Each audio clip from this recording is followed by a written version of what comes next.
ঝাড়খণ্ডে মুর্শিদাবাদের পরিযায়ী শ্রমিককে খুনের অভিযোগে উত্তাল বেলডাঙ্গা। ওই শ্রমিকের মরদেহ নিয়ে জাতীয় সড়কে টায়ার জ্বালিয়ে অবরোধ করে উত্তেজিত জনতা।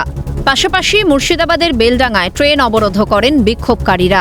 জানা যায়, বেলডাঙ্গা সুজাপুর কুমারপুর গ্রাম পঞ্চায়েতের বাসিন্দা আলাউদ্দিন শেখ ঝাড়খণ্ডে ফেরিওয়ালার কাজ করতেন। অভিযোগ, বৃহস্পতিবার আলাউদ্দিনের ঝুলন্ত দেহ উদ্ধার হয় ঝাড়খণ্ডে। মৃতের পরিবারের দাবি, বাংলার শ্রমিক হওয়ার কারণেই তাকে খুন করে ঝুলিয়ে দেওয়া হয়েছে।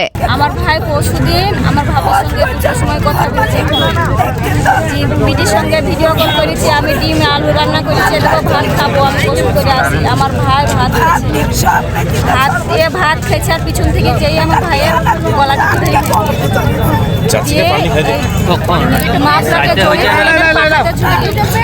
আমার ভাইয়ের বসে আছে, গেঞ্জি গায়ে আছে। এখন কি চাইছেন আপনারা? আমরা চাইছি যারা এই কাজ করছে তাদের সাজা চাইছি, আর চাইছি যে আমাদের বাংলার যে ছেলে সব কাজে চাই তারা জানে সুস্থভাবে কাজ করছে। আমরা চাই না যে শুক্রবার সকালে মৃতদেহ গ্রামে ফিরতেই ক্ষোভে ফেটে পড়েন স্থানীয় বাসিন্দারা। ঘটনার প্রতিবাদে শুক্রবার সকাল থেকে বেলডাঙ্গার 12 নম্বর জাতীয় সড়ক অবরোধ করে ব্যাপক বিক্ষোভ দেখান স্থানীয়রা। যার জেরে কলকাতা থেকে উত্তরবঙ্গ যাওয়ার প্রধান এই জাতীয় সড়কে ব্যাপক যানজট হয়। পাশাপাশি শিয়ালদা লালগোলা শাখায় রেল লাইন অবরোধ করেন বিক্ষোভকারীরা। এর জেরে চরম দুর্ভোগে পড়েন যাত্রীরা। রাস্তা বন্ধ করে দিচ্ছে, গাড়ি ঘোড়া বন্ধ হবে। ওখান থেকে হাঁটতে হাঁটতে আসছে। ওখান থেকে কতটা হেঁটেছেন? ওই তো বেলডাঙ্গা থেকে হাঁটতে হাঁটতে আসছে। ওখান থেকে ক কিলোমিটার?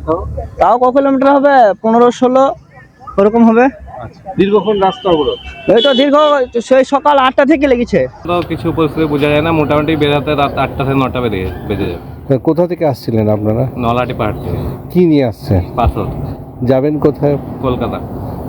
এই 4 ঘন্টা ধরে আটকে আছে। তো কিছু পরিস্থিতি বোঝা যায়। বিক্ষোভকারীদের দাবি, ঘটনার দোষীদের দৃষ্টান্তমূলক শাস্তি দিতে হবে। আমরা চাইছি এই যে ছেলেটা চলে গেল, এই ছেলেটা তো আর ফিরে আসবে না। এর জন্য যারা একে মেরেছে, আমরা রাজ্য সরকার এবং কেন্দ্রীয় সরকার কাছে দাবি করছি, যারা মেরেছে তাদেরকে আমরা ফাঁসি চাইছি। আমাদের একটাই দাবি, তাদের অবিলম্বে ধরে বের করে তাদেরকে ফাঁসি ধরিতে ঝুলানো, এটাই আমাদের দায়ী। প্রশাসন আজকে বলছে অবরোধ তুলে নাও, তখন প্রশাসন কি করে? আজকে বেলডাঙ্গার বুকে দেখেন কতজনকে মারা হলো। প্রশাসন কি করছে?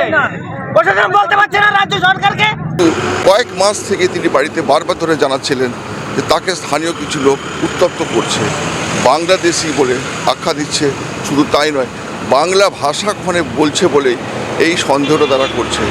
কয়েকদিন আগেই তার সেখানে মৃত্যু হয় এবং পরিবারের লোক যখন তাকে দেখতে যায় বা আনতে যায়, তখন যে পরিস্থিতির মধ্যে তার দেহ দেখেছে তাতে পরিবারের সন্দেহ তাকে মেরে ফেলা হয়েছে। তারপর সেই মৃতদেহ যখন বেলডাঙ্গার মহেশপুরে আসে, তখন গোটা এলাকার মানুষ উত্তপ্ত হয়ে গিয়ে এই মহেশপুরের রেল অবরোধ এবং 12 নম্বর জাতীয় সড়ক অবরোধ করে থাকে। এদিকে বিক্ষোভের খবর পেয়ে ঘটনাস্থলে ছুটে আসেন জেলাশাসক নিতিন সিংহানিয়া, পুলিশ সুপার সহ প্রশাসনের উচ্চপদস্থ কর্তারা। শেষমেশ জেলাশাসকের আশ্বাসে অবরোধ তুলে নেন বিক্ষোভকারীরা। পরে সংবাদ মাধ্যমের প্রশ্নের উত্তরে জেলাশাসক জানালেন, মৃতের পরিবারকে উপযুক্ত ক্ষতিপূরণ দেওয়া হবে এবং চাকরির ব্যবস্থাও করা হচ্ছে। আমার আলোচনা হয়েছে, আমরা যা ক্ষতিপূরণ প্রয়োজন সেটা তো দেবই, এবং তার সঙ্গে চাকরির ব্যবস্থা করা হচ্ছে এবং যা উচিত শাস্তি দরকার সেটা দেওয়া হবে। আমরা আজকেই কন্ট্রোল রুম খুলছি, যাতে কোনো অসুবিধা হলে কারোর সেটা দেখা হবে। একদম কন্ট্রোল রুম খোলা হচ্ছে আজকে 12টার মধ্যেই, এবং লিগ্যাল টাস্ক ফোর্স তৈরি করছি সন্ধ্যে 6টার মধ্যে, যাতে কোনো কারোর অসুবিধা হলে সেটা টেক কেয়ার করা হবে। ঝাড়খণ্ডের এই ঘটনায় উঠছে একাধিক প্রশ্ন। ভিন রাজ্যে কেন বারবার আক্রমণের মুখে পড়ছেন বাংলার পরিযায়ী শ্রমিকেরা? এ ধরনের ঘটনার পুনরাবৃত্তি রুখতে কি আদৌ কোনো কঠোর পদক্ষেপ নেবে প্রশাসন? প্রশ্ন ওয়াকিবহাল মহলের। মৃন্ময় গোস্বামী রিপোর্ট, ক্যালকাটা নিউজ।